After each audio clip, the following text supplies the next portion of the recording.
Where's the blame? You know what it is, as I see it? It's greed. We seem to be losing our way to a certain extent in America. And it's not about the politics. I know everybody says politics and terrorism, the troubling economy. We've lost our way. And we've lost our way because we seem to be losing the one thing that always made our country great: ethics, morals, principles, and integrity. Needed, maybe more now than ever.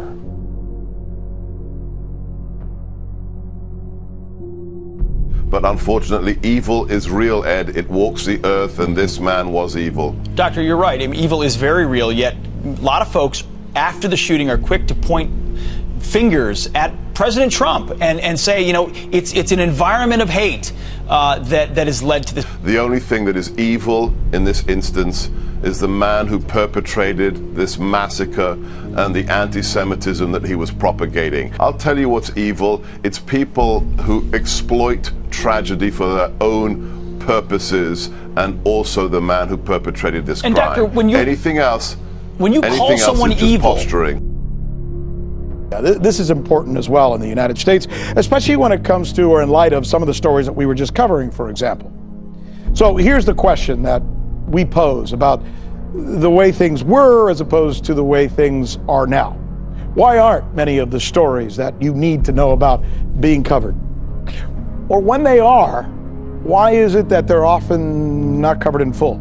His arrest comes after 4 more packages of improvised explosive devices that were discovered just today. A total of 14 explosive devices in all put in the mail to Americans who've criticized President Trump or have been the constant subject of the president's anger. It should come as no surprise that a new Associated Press NORC Center for Public Affairs research poll found that a majority of Americans say the United States is divided. The survey found that 8 in 10 Americans think the country is greatly divided about important values. This is not who we are in America. We do not harm our political opponents. We beat them with ideas, not with our fists. This should not be a partisan issue. It doesn't matter if you're a Democrat or a Republican. Violence towards the other side is wrong. Period. So what brought us to this point in the United States? Why are we so divided as a nation? It's come to the point where people are so strong in their own beliefs, they just view things with that certain lens of bias, where someone is more favorable towards their particular candidate regardless of reason. So, my prescription for getting through this would be you have to listen to someone, and then you have to fight with your ideas and explain yourself. And there's very few sort of political people these days that really do that. It's more just throw the cheap shot, duck, and then move on. So I think that this is just the way it is for now. I agree that I think both sides have to first seek to understand and then seek to be understood by the other side. But unfortunately, a lot of Americans are simply reiterating what they hear on television. Over the last 30 years, media ownership has become increasingly more concentrated, to the point where in 2018, a handful of companies own the overwhelming majority of the media. This is vastly different from the landscape in the early 1980s, when 90% of the media Americans consumed came from around 50 companies. But in 2018, the ownership of the majority of the media in the U.S. has been reduced to just 6 companies. It's just giving too much power to one company, a power that no one company should be able to exercise in a democracy like ours. But as we know, with more control comes higher revenues, and the profits made by these companies are way up. By how much, you ask? Well, for example, Comcast made more than $84 billion in 2017, and its holdings include NBC, MSNBC, Telemundo, Universal Pictures, and DreamWorks Animation. Disney made more than $55 billion last year from holdings that include ABC, ESPN, Marvel Entertainment, Walt Disney Pictures, and Pixar Animation. AT&T made more than $31 billion last year from holdings that include CNN, HBO, TBS, The CW, and Warner Bros. Pictures. Then there is 21st Century Fox, which made more than $28 billion in 2017 and boasts holdings that include Fox News Channel, Fox Business Network, Fox Sports, FX, and National Geographic. CBS made nearly $14 billion last year from holdings that were comprised of the CBS television network, Showtime, Simon & Schuster, and various other TV stations and radio stations. And rounding out the list, Viacom made more than $13 billion in 2017 with holdings that include MTV, Nickelodeon, Comedy Central, BET, and Paramount Pictures. Yet even though the corporate media continues to make massive profits, they still don't have the public's trust. And statistics have shown that in recent years, only a small percentage of Americans have said they have even a fair amount of trust in the media. Back then, it seemed like the United States could hardly become more divided. Now, many believe it has. I'm angry about the anger that is dividing this country. The misleading statements.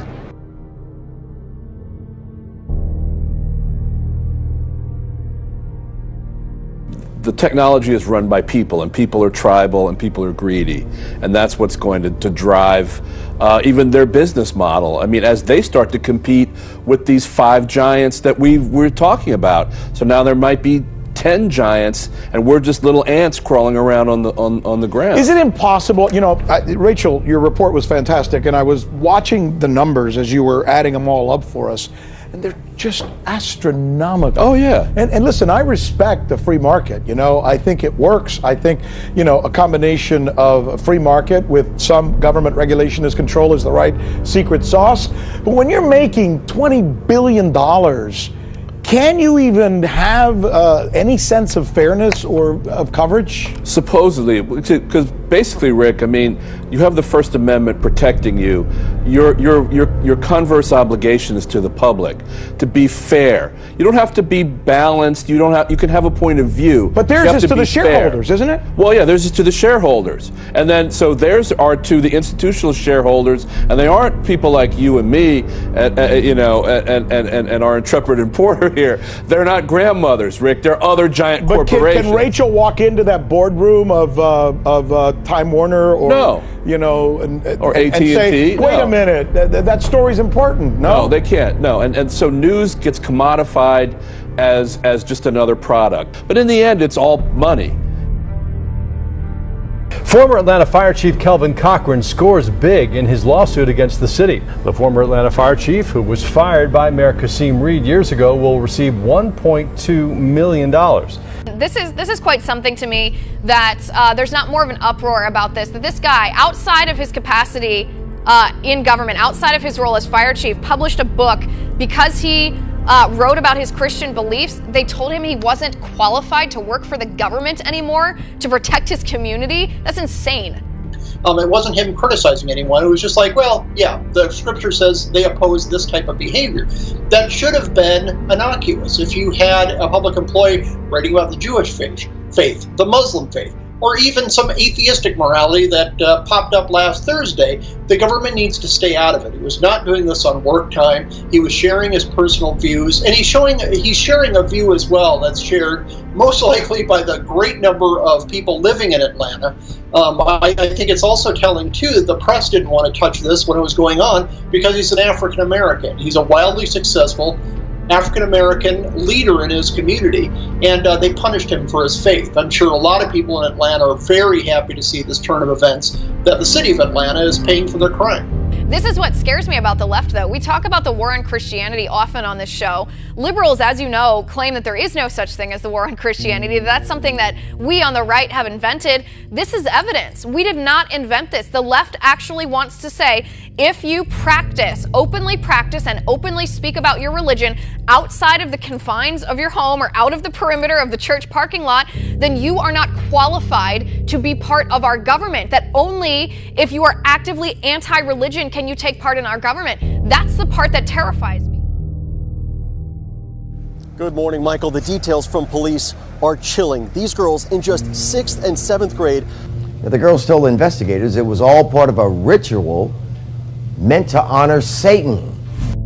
This morning, police say 2 girls, just 11 and 12 years old, brought these knives and this pizza cutter to school. Plan to use to kill their classmates and then eat their flesh. And police also tell us that the girls admitted to being devil worshippers. According to investigators, the plan was hatched while watching scary movies during a sleepover. Police also say their investigation revealed disturbing communication between the girls. Messages appear to show the girls planned the murders and even to kill themselves when it was done. They did make comments that they were willing to drink blood and may possibly eat flesh. The pair, being held on several charges, allegedly told police they were Satan worshippers. One of their last texts to each other reading, "We shouldn't have met each other, LOL. Now death is near." The chief of police telling ABC News the girls didn't seem worried as they were questioned by investigators. There was essentially no reaction from either of these 2 girls. I would describe them as carefree and nonchalant about the process. How did 2 young kids get to the point where they're plotting to kill and claiming to worship Satan?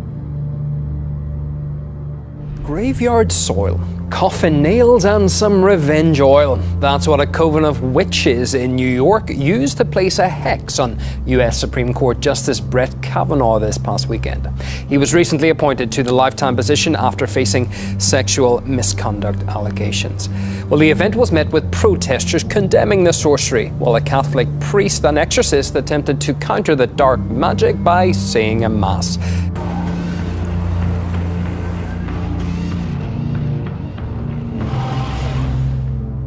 Brooklyn, where a group of pagan witches have gathered to place a hex on the newly confirmed Supreme Court Justice Brett Kavanaugh. Now, in the statement for the event, essentially they said that black magic is a mechanism for exacting justice by women who have been wronged by men just like him. Now, the ceremony is taking place at this occult bookstore behind me. Now, here in liberal Brooklyn, witchcraft, Wicca might just be considered to be another hobby or fascination. But in some parts of the country, it's no laughing matter. I encourage everyone to also go out and register to vote. Magic is one thing, but you know, the polls are another. Or is this all just a bunch of silly superstition that means absolutely nothing? Well, like with most spiritual matters, there's no way to be absolutely sure. But what we can be sure of is that Americans are increasingly becoming divided.